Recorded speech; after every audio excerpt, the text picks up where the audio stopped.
दोस्तों, कक्षा 4 का पाठ 1 आज पढ़ें। मन के भोले भाले बादल। ये एक कविता है। दोस्तों, इसको पढ़ाने से पहले बच्चों को थोड़ा सा बताएं कि जो आसमान में जो बादल होते हैं उनके विभिन्न रंग होते हैं और आकार होते हैं। उससे उनको परिचित कराएं। सबसे पहले उनको बताएं ताकि ये पोयम में उनको इस बात से मदद मिले। और ये जो बादलों को भोले भाले, शरारती, जिद्दी, तूफानी, मतवाले आदि की इसमें व्याख्या की गई है। आओ इसे पढ़ें।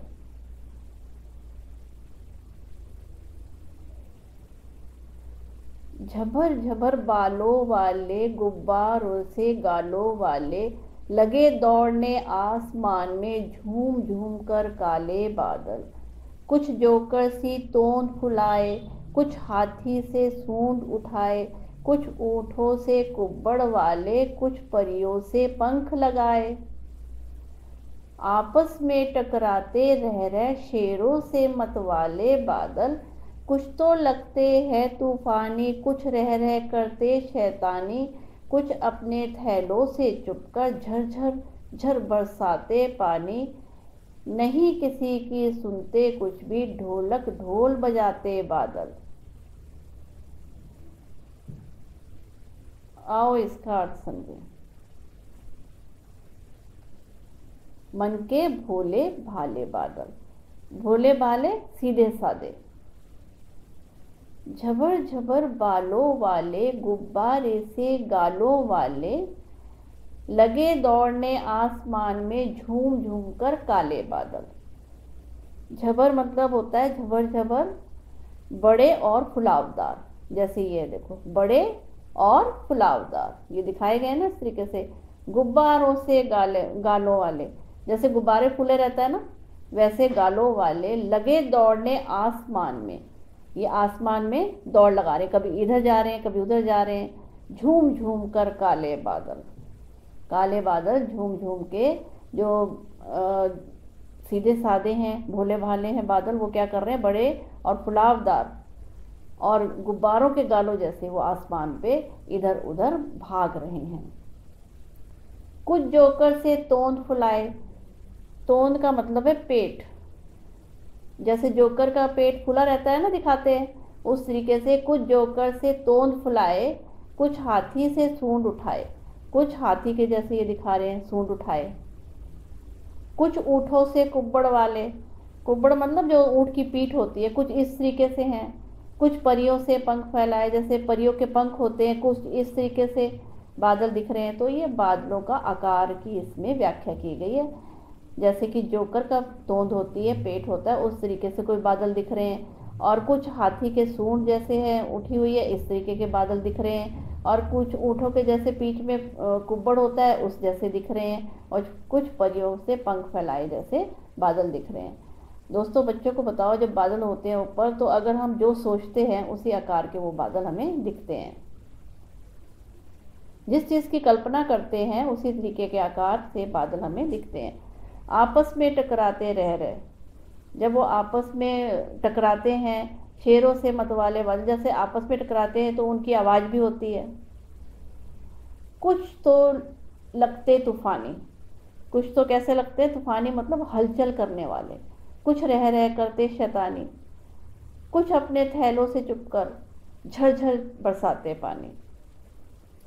कह रहे हैं इसमें, इस पैराग्राफ में बोला है, कुछ जो है बादल हैं वो तूफानी होते हैं, हलचल मचाने वाले होते हैं। और कुछ रह रह कर शैतानी करते हैं, यानी कि शरारत करते हैं। और कुछ अपने थैलों में, मतलब अपने उनके जो बादल के थैले हैं उसमें चुपके से पानी भरा हुआ है और वो झरझर करके कभी भी बरसा देते हैं। नहीं किसी की सुनते कुछ भी, ये किसी की भी नहीं सुनते। ढोलक ढोल बजाते बादल, जब ये आपस में टकराते हैं तो इनकी आवाज़ होती है ना, इस तरीके से ये कभी किसी की नहीं सुनते।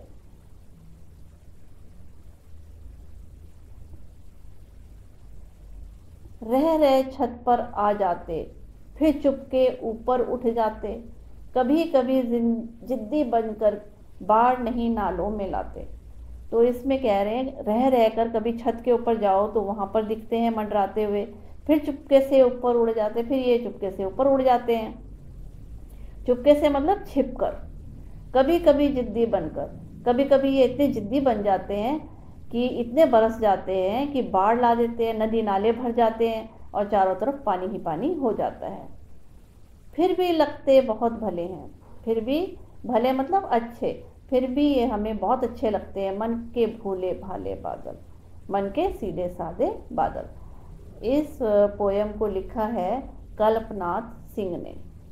तो इस कविता के जो कवि हैं वो कल्पनाथ सिंह जी हैं।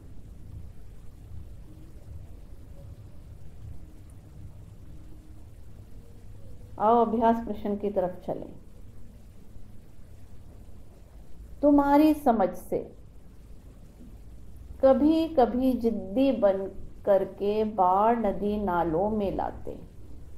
क बादल नदी नालों में बाढ़ कैसे लाते होंगे? बादल, इसका उत्तर है बादल विकराल रूप धारण करके बहुत तेज वर्षा करके नदी नालों में बाढ़ ला देते हैं। नहीं किसी की सुनते कुछ भी, ढोलक ढोल बजाते बादल। कह रहे हैं इसका उत्तर यह है कि बादल ढोल आपस में टकराकर और तेज गरज गरज कर बजाते होंगे।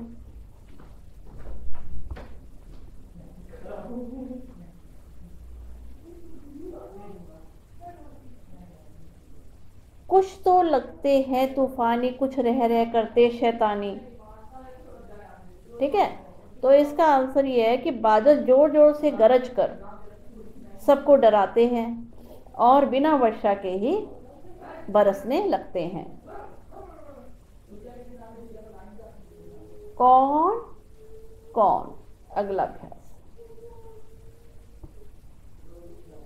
यहाँ लिखा है कैसा, यहाँ लिखा है कौन। जैसे सूरज सी चमकीली थाली, चंदा सी, हाथी सा, जोकर सा, परियों सा, गुब्बारे सा, ढोलक सा। तो यहाँ हमने फिलअप करना है। तो दोस्तों बच्चों को बताएं, चंदा सा यहाँ पे लिखेंगे गोरा, यहाँ लिखेंगे मुखड़ा। हाथी सा भारी भरकम, यहाँ लिखेंगे आदमी। जोकर सा मजाकिया, यहाँ लिखेंगे इंसान। परियों सा खूबसूरत, यहाँ लिखेंगे पंख। गुब्बारे सा फूला, यहाँ लिखेंगे पेट। ढोलक सा बजता, यहाँ लिखेंगे डिब्बा। इस तरीके से ये अभ्यास कंप्लीट हुआ। अगला अभ्यास, कविता से आगे। क तूफान क्या होता है? बादलों को तूफानी क्यों कहा गया है? तो इसका उत्तर देना है तूफान प्राकृतिक आपदा है जो कई बार आ जाती है। बादलों को तूफानी इसलिए कहा गया है क्योंकि कभी कभी बादल इतना विकराल रूप धारण कर बरसते हैं कि रुकने का नाम ही नहीं लेते और नदी नालों में बाढ़ आ जाती है। साल के किन किन महीनों में ज़्यादा बादल छाते हैं? साल के जून, जुलाई और अगस्त के महीनों में ज़्यादा बादल छाते हैं। यही महीने जो वर्षा ऋतु के हैं। कविता में काले बादलों की बात की गई है। क्या बादल सचमुच काले होते हैं? आंसर है इसका, कविता में काले बादलों की बात कही गई, परंतु बादल सचमुच काले नहीं होते हैं। वे तो पानी की भाप से बनी बूंदों से बने होते हैं। कक्षा में बातचीत करो और बताओ कि बादल किन किन रंगों के होते हैं। तो दोस्तों बच्चों को बोलो कक्षा में बातचीत करें अपने मित्रों से और पूछें कि बादल कैसे कैसे रंग के होते हैं, डिस्कस करें आपस में। तो इसका उत्तर है सफ़ेद, भूरे व काले रंग के होते हैं।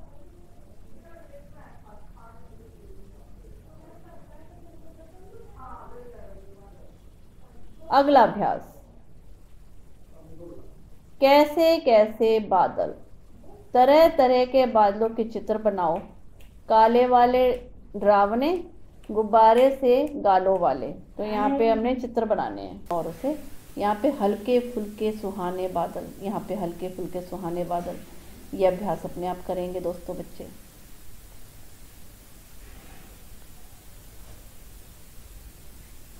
ख, कविता में बादलों को भोला कहा गया है। इसके अलावा बादलों के लिए कौन कौन से शब्दों का इस्तेमाल किया गया है? नीचे लिखे अधूरे शब्दों को पूरा करो।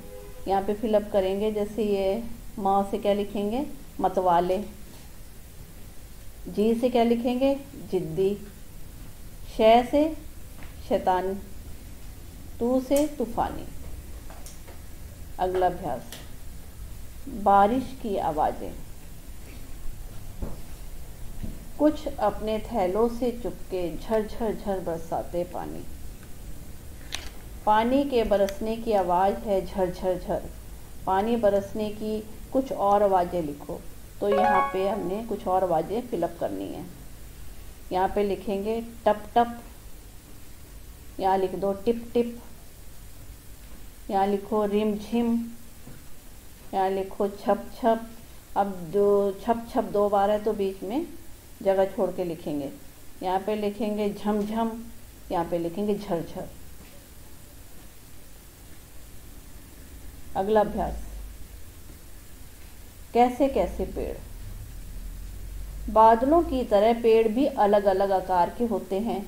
कोई बरगद सा फैला हुआ, कोई नारियल के पेड़ जैसा ऊंचा और सीधा। अपने आसपास अलग अलग तरह के पेड़ देखो, तुम्हें उनमें कौन कौन से आकार दिखाई देते हैं। सब मिलकर पेड़ों का एक कविता भी तैयार करो। तो इसका उत्तर है, हमारे आसपास हमें अलग अलग आकार के पेड़ दिखाई देते हैं। कुछ लंबे व पतले जैसे अशोक, नारियल व सुपारी के वृक्ष हैं, तो कुछ ऊंचे और फैले हुए जैसे आम, पीपल, बरगद व नीम के पेड़ आदि।